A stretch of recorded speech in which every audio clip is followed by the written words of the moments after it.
Hey, I'm Dave Rubin, and this is TYT140, a lot of news in a little time. Federal prosecutors may soon announce criminal charges against two large banks, Switzerland's Credit Suisse and the French bank BNP Paribas, for operating illegal tax shelters and violating U.S. sanctions on Sudan and Iran. While some view these moves as an attempt to counter Wall Street's too-big-to-jail image, prosecutors have so far only announced plans to prosecute banks, not the bankers themselves. So keep those torches and pitchforks handy, you 99%ers. In a major anti-pollution decision, the Supreme Court has upheld a ruling allowing the EPA to impose emissions limits on coal plants that contaminate the air in neighboring states.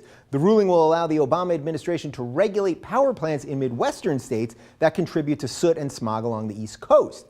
Industry groups objected to the decision, describing the limits as an assault on states' rights, specifically the right to send as much pollution as possible downwind with no consequences, just as the Founding Fathers intended.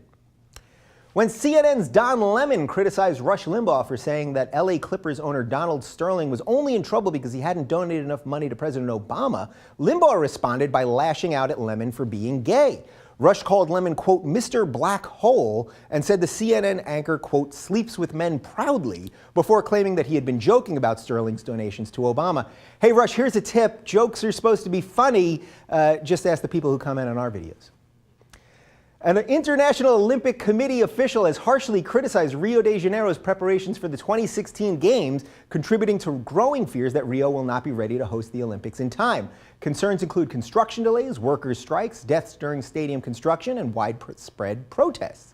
Asked to comment on criticism of Rio's readiness, Rio Mayor Eduardo Paez responded by saying, quote, wait, we're hosting the Olympics? Since when?